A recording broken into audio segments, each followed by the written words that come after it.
Bonjour à tous et bienvenue sur Medusa. Nous sommes le 4 août 2025 et nous ne sommes pas en vacances, en tout cas Bitcoin n'est pas en vacances. Alors qu'est-ce qu'on fait? Est-ce qu'on panique? Est-ce qu'on panique pas? Le Bitcoin est revenu à 111 987 dollars. On est actuellement à 114 481 dollars. Est-ce que c'est la panique? On a cassé notre support principal des 114 659 dollars. Est-ce que c'est la panique? On va voir ça dans cette vidéo. Moi, je vous annonce quelque chose d'important. Dans cette vidéo, on a quelque chose qui s'est passé. Enfin, en tout cas, la semaine dernière, vendredi en l'occurrence, il y a quelque chose qui s'est passé. On va en parler dans cette vidéo, quelque chose de très important qui va changer très certainement le cours de cette fin d'année. Et spoiler alerte, quelque chose qui s'est passé en bien pour le Bitcoin. Donc, restez bien avec nous sur toute cette vidéo.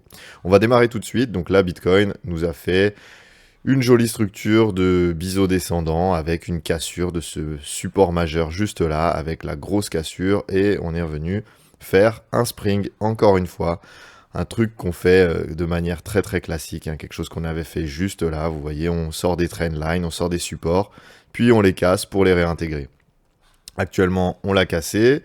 On vient pour le moment faire un pullback. Donc d'ici, pour le moment, il n'y a pas forcément besoin de se repositionner parce que, encore une fois, on achète sur support et on vend sous résistance. Donc là, si vous vous êtes senti mal pendant ce mouvement baissier, que vous étiez trop exposé, c'est peut-être le moment d'alléger. En tous les cas, ici, si je vous trace le support juste ici, vous voyez qu'on est revenu juste en dessous de ce support, donc qui est maintenant une résistance. Donc si vous voulez vendre, ici c'est un bon moment pour vendre. Ok, prendre des profits si vous êtes trop exposé, etc., que vous ne l'avez pas fait avant la cassure, vous pouvez le faire. Déjà, la bonne nouvelle, c'est quand même de voir que la Bitcoin dominance, certes, elle est remontée, mais elle n'est pas tant remontée que ça, hein. On est quand même loin de notre top à 66%. Donc, pour le moment, ça veut dire que les altcoins, même si elles ont subi un peu plus que Bitcoin, c'est assez classique dans des moments de baisse comme ça, pour le moment, on n'est pas si mal que ça. Et on a des nouvelles macros qui sont des mauvaises nouvelles, mais qui sont des bonnes nouvelles pour Bitcoin. Je m'explique. Donc, vous avez certainement suivi, donc je vais vous mettre le calendrier économique. La semaine dernière, on a eu des résultats très importants. On a eu beaucoup de données économiques la semaine dernière.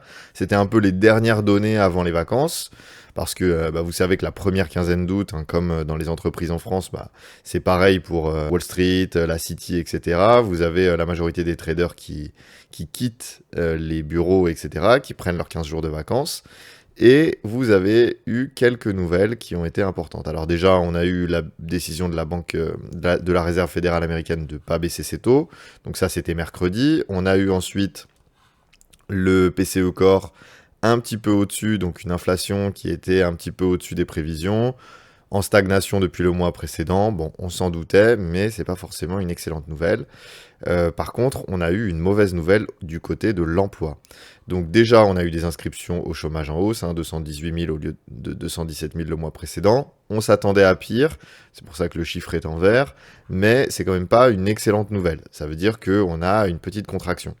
Mais on a également eu des choses qui n'étaient pas forcément très très intéressantes, c'est-à-dire des PMI qui sont en contraction. On est à 49,8, donc un PMI en dessous de 50, je vous rappelle que c'est quand même une zone de neutralité 50, donc là ça veut dire que vous avez une économie qui ralentit, qui se contracte, et notamment ça se retrouve sur la création d'emplois dans le secteur non agricole, donc la création d'emplois en règle générale, où on n'est qu'à 73 000 créations d'emplois, on en prévoyait 106 000. Honnêtement, là c'est quand même une mauvaise nouvelle, c'est quand même un coup de massue pour l'économie américaine. Ça veut dire que là où on parlait d'un soft landing, où du coup on va gérer l'inflation en mettant des taux hauts, mais pas trop hauts pour que ça ralentisse l'économie, mais sans créer trop de chômage, etc. Bon, ça a tenu un certain temps, et là, le risque, c'est que on soit passé dans un autre stade, et que là maintenant, ce soit plutôt une mauvaise nouvelle avec un chômage en hausse, une économie qui se contracte, et une inflation qui, elle, est maîtrisée. Je vous rappelle que ici, l'inflation, on est à 1,65% sur les 12 mois glissants, donc c'est plutôt une bonne nouvelle, parce que je vous rappelle que l'objectif de la Fed, c'est 2%, donc 2% sur le PCE, donc ici, je vous rappelle qu'on était aux alentours des 2%, et le PCE nous affichait 2,8. Donc on a à peu près 0,8 de delta, hein. Bon, c'est un peu simpliste de parler comme ça, mais globalement, ça se vérifie un petit peu là sur les précédents mois. Donc ici, on serait aux alentours de, si on ajoute 0,8%, on serait aux alentours de 2,4. Donc 2,4% d'inflation, honnêtement, on se rapproche de l'inflation cible. Par contre, du coup, on n'est pas bon au niveau de la création d'emplois. Je vous rappelle que la Réserve fédérale américaine, elle a 2 mandats. Donc elle a uniquement 2 objectifs. Elle est indépendante du gouvernement américain. Et son premier objectif, c'est de garantir une inflation aux alentours des 2%. Deuxième objectif, garantir un chômage contenu. Et donc là, forcément, l'inflation était un peu haute, donc ils augmentent les taux, mais ça ralentit l'économie, et quand l'économie ralentit, ça a tendance à créer du chômage. Donc ils sont un petit peu dans un jeu d'équilibriste où ils doivent accélérer l'un sans dégrader trop l'autre. Et donc là, si on a eu une augmentation on a une baisse de l'inflation, donc l'inflation semble être maîtrisée. Par contre, on a une augmentation du chômage, on a une diminution de les créations d'emplois, donc, et un ralentissement de l'économie. Donc, on pourrait s'attendre, sachant que c'est quand même le 5e ralentissement économique d'affilée, hein, les PMI sont en contraction depuis 5 mois d'affilée. Donc là, il va falloir quand même réagir de la part des Américains et de la Réserve fédérale américaine. Et c'est pour ça qu'on a une excellente nouvelle, qui est l'actualisation de ce tableau des probabilités de baisse de taux.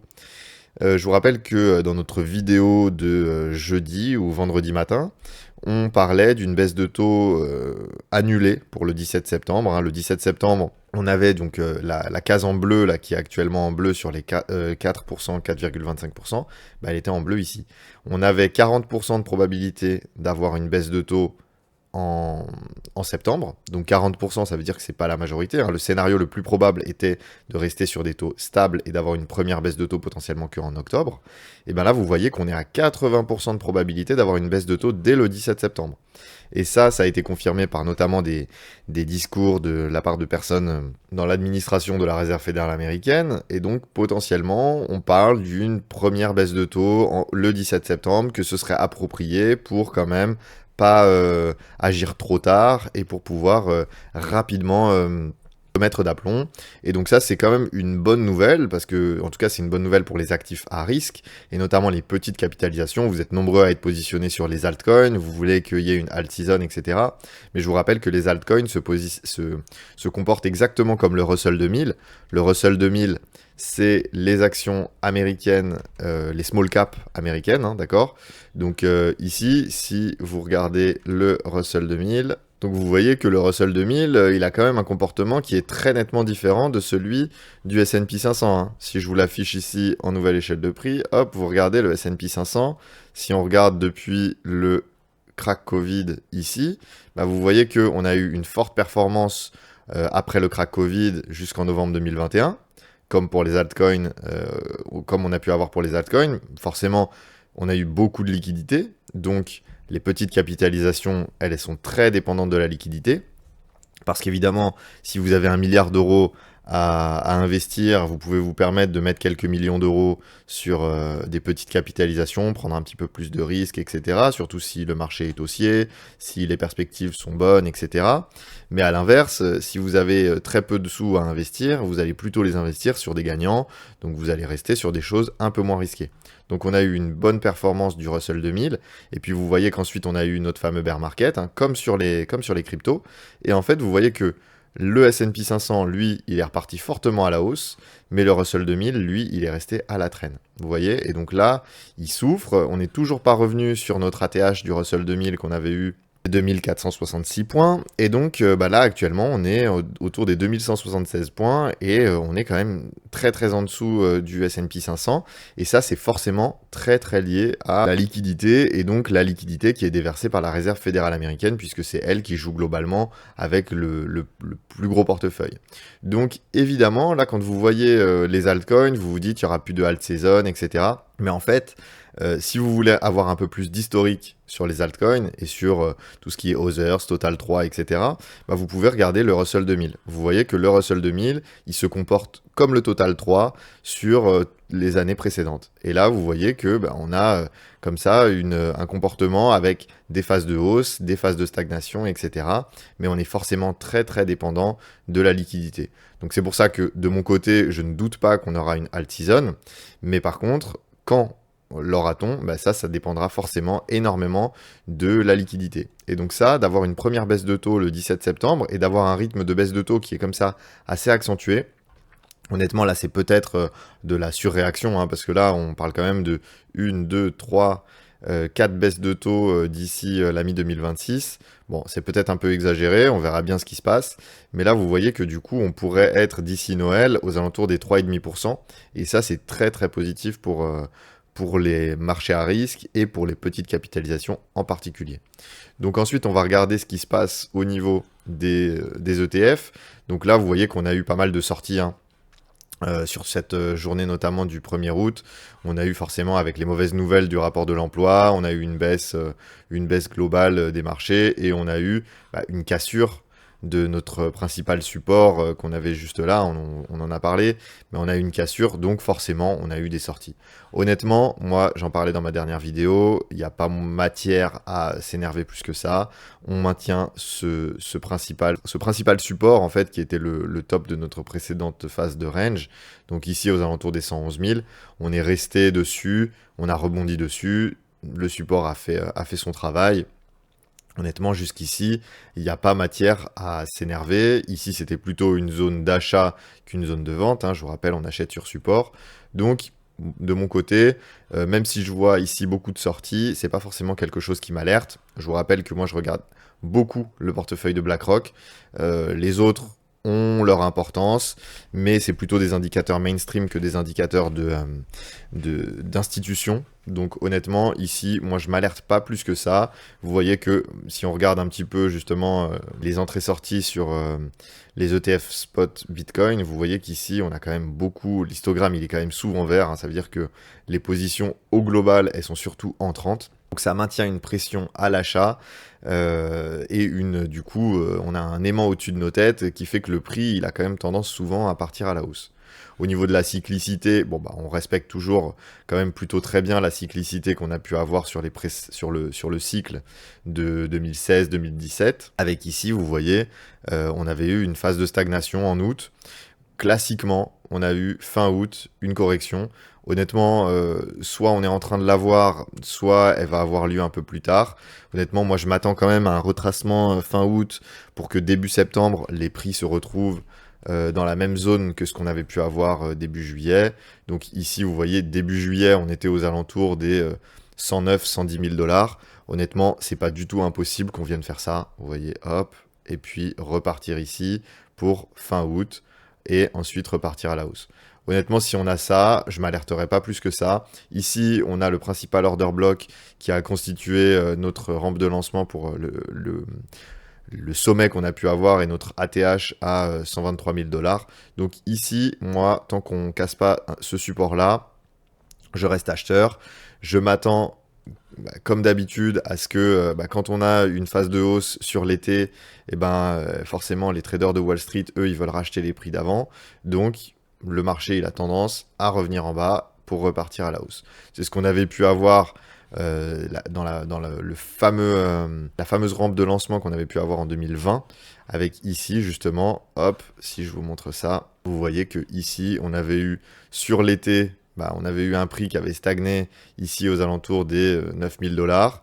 On était reparti à la hausse, hop, on avait fait le mouvement haussier, un ATH, puis on avait une correction avant de repartir. Et donc ici, vous voyez qu'on s'était retrouvé à peu près dans la zone d'accumulation qu'on avait pu avoir juste là. Donc, tant qu'on reste sur ces niveaux-là et qu'on ne vient pas les casser, je m'attends à ce qu'on ait ce genre de comportement juste ici, d'accord? Donc, moi, pour le moment, il n'y a pas d'alerte. Si je regarde un petit peu au niveau des autres indicateurs, ici, mon coût de mining, il est toujours pas du tout déconnant par rapport. Donc, mon coût de mining, c'est la courbe bleue versus le prix en orange. Vous voyez qu'on est quand même très proche. Donc il n'y a pas d'aberration entre le prix de revient du mining d'un Bitcoin et son prix de vente. Au niveau du H-Ribbon, on a eu un beau signal d'achat. Donc vous voyez, hein, quand cette courbe passe dans le négatif et qu'elle repart dans le positif, donc ça donne un signal d'achat d'après l'indicateur du H-Ribbon. Donc on a eu un premier indicateur. C'est un indicateur qui a eu quand même un beau taux de succès. Donc honnêtement, on est plutôt très bien à ce niveau-là. On a eu une baisse de l'avidité. Hein. Le Fear and Greed Index, il est parti à 64%. Donc j'ai un indicateur juste là. Vous voyez que sur Glassnode, on le voit bien. Donc les phases bleues, c'est des phases d'euphorie extrême. Dans le vert, quand on est dans des phases d'avidité un peu simples. Et vous voyez qu'ici, on est reparti. Donc on a eu une baisse de l'euphorie sur cette correction.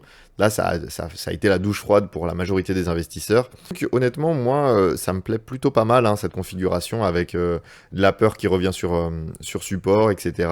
Un petit peu de panique.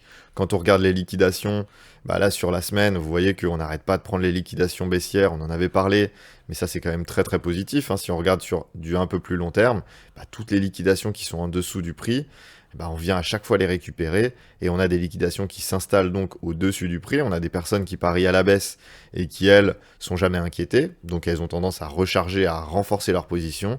Et ça va forcément nous donner beaucoup de jus quand on va repartir à la hausse. Et là, quand le contexte macro, il nous dit que bon, bah, on a potentiellement une baisse de taux, bah, évidemment, c'est quand même quelque chose de très, très positif.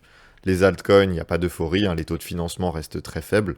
Donc ça veut dire que vous êtes payé pour ouvrir des positions longues sur les altcoins. Et ça, c'est quand même plutôt rare. Hein. Ça veut dire qu'il y a quand même beaucoup de panique, même des coins comme Pump, sur lequel on avait beaucoup d'euphorie. Hein. Vous voyez, on était dans les couleurs orange, jaune, etc. Donc avec des taux de financement qui étaient relativement hauts, bah, vous voyez que ça y est, hein, c'est fini, il y a plus d'euphorie. Tout le monde a peur. Sur les marchés dérivés, au niveau de l'order flow, vous voyez que bah, les funding, donc les taux de financement au global sur Bitcoin sont en train de baisser. On a l'open interest qui est en train de baisser. Donc on a globalement des personnes qui se désengagent et on a des personnes qui sont positionnées à l'achat qui se désengagent plus que celles qui sont positionnées à la baisse. Donc ça, c'est ce qui traduit justement ces deux indicateurs. Et vous voyez qu'ici, on a les top traders qui commencent à ouvrir des positions longues. Donc là, ici, sur ces niveaux-là, on a pas mal de top traders qui sont en train d'acheter.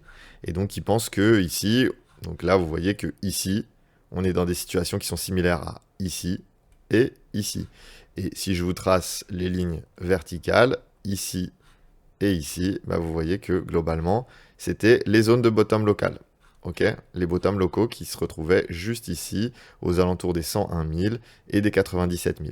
Donc ici, potentiellement, on aura juste là un comportement qui sera similaire avec un rebond et une reprise de ces niveaux. Honnêtement, en tout cas, c'est ça le scénario qui est le plus probable à ce niveau-là. Au niveau des fundings sur BitMEX, bah, on est parti dans le négatif. Donc je vous rappelle, hein, c'est plutôt révélateur, hein, BitMEX. C'est une plateforme qui est assez révélatrice sur les fundings, etc. Donc quand on a des grosses barres rouges comme ça nous indique que quand même on a pas mal de panique. Et donc vous voyez que ici, bah, on avait eu justement pas mal de panique et de peur et ça avait traduit notre bottom. Idem ici, idem ici. Et donc là, vous voyez qu'on est, ça y est, parti dans le négatif. Donc bah, c'est très bien, hein. Vous savez que la foule se trompe tout le temps. Donc, tant qu'il y a de la panique, bah, c'est parfait. Donc voilà, on va s'arrêter là pour cette vidéo. En tout cas, de mon côté, je pense qu'on est vraiment très proche d'un bottom. Alors, de toute façon, je peux vous dire qu'on est sur le bottom. Moi, ça change pas ma stratégie. J'ai pas de boule de cristal, donc j'adapte forcément ma stratégie. Vous savez que là, forcément, on est sur un pullback. Donc, si vous n'êtes pas bien, vous pouvez vendre. Moi, de mon côté, je ne vends pas. Je reste positionné. Je pense qu'on est toujours plutôt très bien positionné pour faire une fin d'année explosive, notamment du coup avec cette excellente nouvelle sur une potentielle baisse de taux. J'espère que vous avez aimé cette vidéo. Si c'est le cas, n'hésitez pas à nous le faire savoir. En tous les cas, vous savez que vous avez la possibilité de rejoindre notre accompagnement premium et sur mesure directement dans les liens en description. Donc n'hésitez surtout pas à cliquer. On a tout ce qu'il vous faut, une stratégie sur mesure. Vous avez accès à tous les indicateurs payants qu'on a sur Glassnode. On ne les a pas tous abordés, mais tous ces indicateurs-là dont vous n'avez pas forcément accès, que ce soit la position sur les exchanges. Vous voyez que là, ça sort beaucoup sur les exchanges. Donc ça, c'est également une excellente nouvelle pour un Bitcoin qui pourrait atteindre des prix assez élevés. Donc n'hésitez surtout pas, si vous avez envie de nous contacter pour en discuter, que voilà, vous sentez que votre portefeuille il souffre un petit peu, que vous ne faites pas les bons choix, que vous êtes souvent pris par vos émotions, etc. N'hésitez pas, on peut en discuter, on a un QR code dans notre page de présentation de cette stratégie que vous avez directement dans les liens en description. J'espère que ça vous a plu, je vous remercie, au revoir.